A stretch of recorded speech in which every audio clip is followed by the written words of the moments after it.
Welcome to my channel, Worldwise, exposing the paradox in America's oil industry. Why does the world's top oil producer still import millions of barrels from abroad? Let's dive in. The United States is the world's largest oil producer, pumping millions of barrels of crude oil from its vast reserves every single day.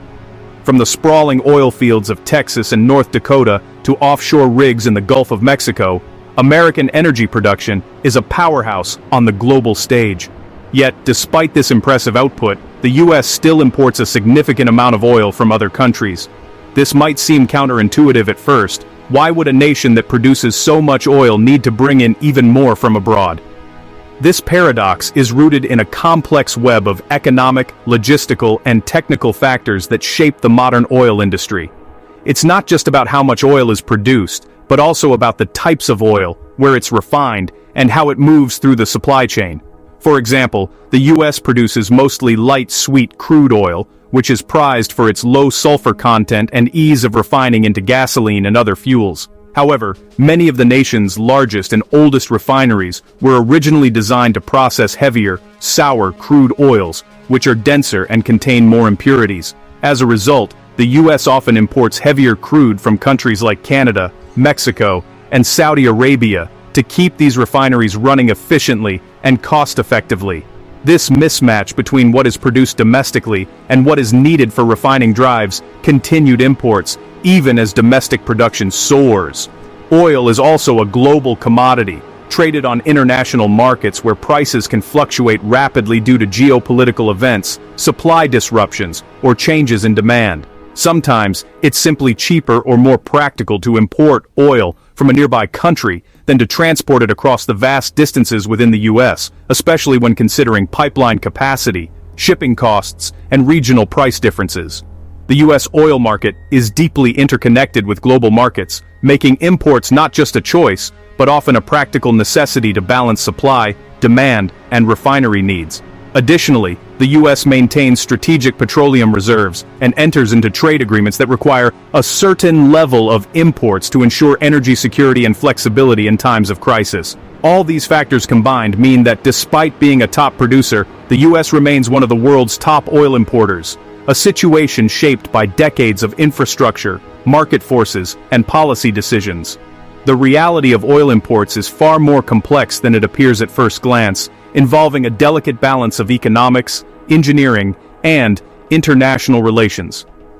Understanding this paradox is key to grasping the intricacies of the US oil market and why energy independence is not as straightforward as it might seem. Let's break it down further and explore the forces that keep the US both a leading oil producer and a major oil importer. Imagine a farmer who grows wheat but still buys bread from the bakery. The wheat is a raw material just like crude oil. Turning wheat into bread requires processes the farmer may not have, just as US refineries may not be set up for certain crude types. Buying bread is practical for the farmer, just as importing oil is for the US. The bakery offers different breads, just as imported oil comes in needed grades. Sometimes it's even cheaper for the farmer to buy bread than bake it himself. This analogy shows why being a top producer doesn't guarantee self-sufficiency. Production and trade are more complex than they seem. Shipping is the backbone of global trade, moving goods across oceans. Thousands of ships carry everything from oil to electronics worldwide. Container ships, some holding over 20,000 containers, are marvels of engineering. Each container can carry anything from clothes to machinery. Real-time tracking ensures efficient delivery across the globe. Over 17 million shipping containers circulate worldwide, enabling rapid global commerce. This system's efficiency is a testament to global trade networks, yet delays, weather, and geopolitical tensions can disrupt shipping. Despite these challenges, shipping remains crucial to the global economy. The world's economies are more connected than ever through shipping.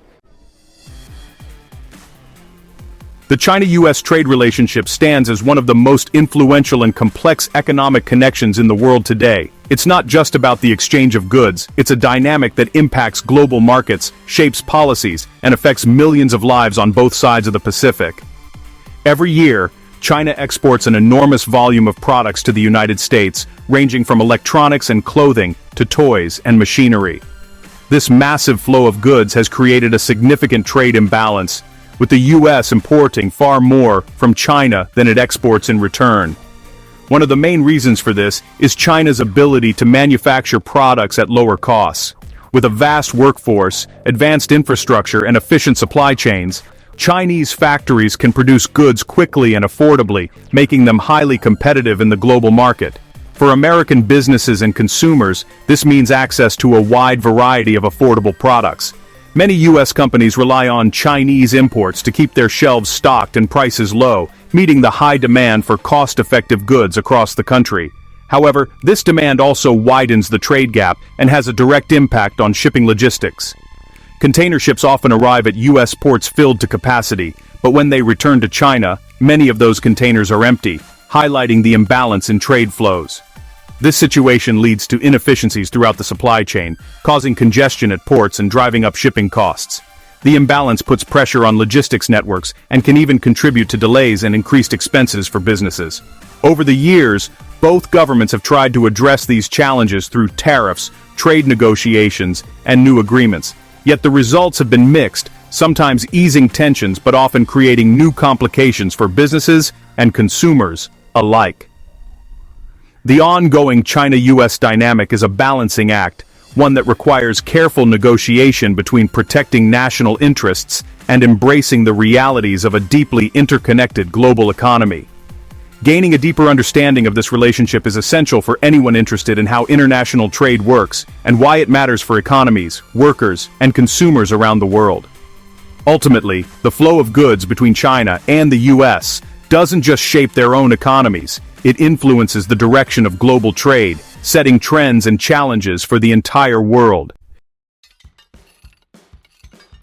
Shipping containers are the unsung heroes of global trade, quietly carrying goods across oceans and continents. But while they're built to be tough, even the sturdiest containers eventually reach the end of their journey. In places like the US and Europe, many of these steel giants find themselves in scrapyards, stacked high and waiting for their final transformation. Their story doesn't end at the port, it continues in recycling yards, where the containers are dismantled and their metal is given new life. Most shipping containers are manufactured in China, the world's largest producer, and then shipped out to ports all over the globe. As goods flow from factories in Asia to consumers in North America and Europe, containers accumulate in these importing countries. Trade imbalances mean that far more containers arrive than are needed for return trips, leading to a surplus that can be difficult and expensive to manage. Over time, containers suffer from wear and tear, dents, rust, and damage from years of use. Strict safety regulations and high maintenance costs often make it impractical to keep them in service. For many companies, the cost of returning empty containers to Asia is simply too high, so scrapping becomes the most economical option. However, not all containers meet their end in the scrapyard. Some are given a second life, transformed into storage units, pop-up shops, or even innovative homes and offices. Creative architects and builders see potential in these steel boxes, turning them into affordable and sustainable spaces. Still, the sheer volume of unused containers is staggering. Empty containers often sit idle in ports or yards, waiting for a cost-effective solution. The high price of shipping them back to their origin means that recycling or repurposing locally is often the only viable choice. The global demand for scrap metal also plays a major role. Recycling old containers provides valuable raw materials for new products, fueling industries and supporting the circular economy. This entire cycle, from manufacturing to scrapping, reflects the powerful economic forces that shape global trade.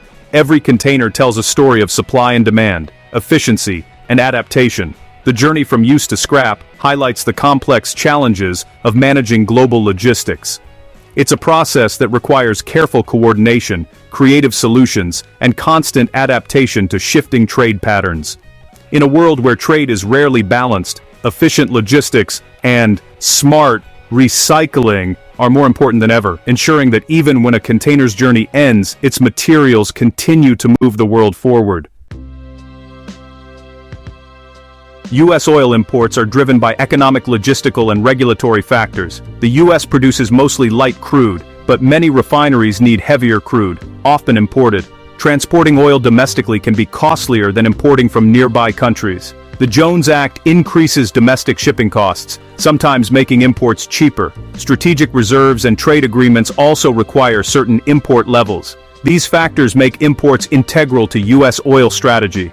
The global nature of oil markets shapes every decision. Despite sanctions, Iran has acquired Western aircraft like Boeing 777s through clandestine networks. Shell companies and intermediaries in countries with lax controls buy planes for Iran, disguising the true end user. Aircraft are routed through intermediary countries before reaching Iran, evading international monitoring. These planes are vital for Iran's airline industry, which faces shortages due to sanctions. This operation highlights the challenges of enforcing sanctions and the ingenuity of nations in bypassing restrictions. The story of Iran's 777s reveals the complex dance of diplomacy, trade, and regulation. National interests often clash with international norms in global trade. Global trade shapes our daily lives, from the oil in our cars to the goods in our homes. U.S. oil imports affect gasoline prices, shipping costs influence store prices. The China-U.S. trade imbalance impacts the availability and cost of electronics and other goods. Iran's aviation story shows how geopolitics affects trade and, ultimately, our world. Trade is about goods, politics, and strategy.